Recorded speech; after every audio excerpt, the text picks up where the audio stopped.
6 గ్యారంటీలు అమలైనట్లు నిరూపిస్తే పోటీ నుంచి తప్పుకుంటా, లేదంటే కాంగ్రెస్ అభ్యర్థులు వైదొలుగుతారా? రోజు వేదిక మీరే ఏ రోజు చెప్పండి, వేదిక మీరే చెప్పండి, నిర్ణయించండి అని అంటున్నారు బండి సంజయ్. కాంగ్రెస్ బీఆర్ఎస్ నేతలవన్నీ డ్రామాలు, నన్ను ఓడించేందుకు చీకటి ఒప్పందాలు, ఓటుకు 1000 ఇచ్చి గెలవాలని కాంగ్రెస్ యత్నం, హిందువులను కేసీఆర్ కించపరిచారు. బీజేపీ జాతీయ ప్రధాన కార్యదర్శి బండి సంజయ్. 6 గ్యారెంటీలు అమలైనట్లు నిరూపిస్తే పోటీ నుంచి తప్పుకుంటా అని చెప్పేసి ఆయన అంటున్నాడు.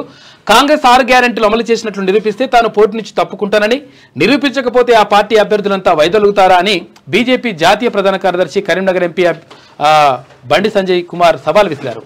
శనివారం కరీంనగర్లో పలువురు బీజేపీ నేతల చేరిక సందర్భంగా రాజన్న సిరిసిల్ల జిల్లా బోయినపల్లిలో బీజేపీ ముఖ్యుల సమావేశంలో ఆయన మాట్లాడాడు.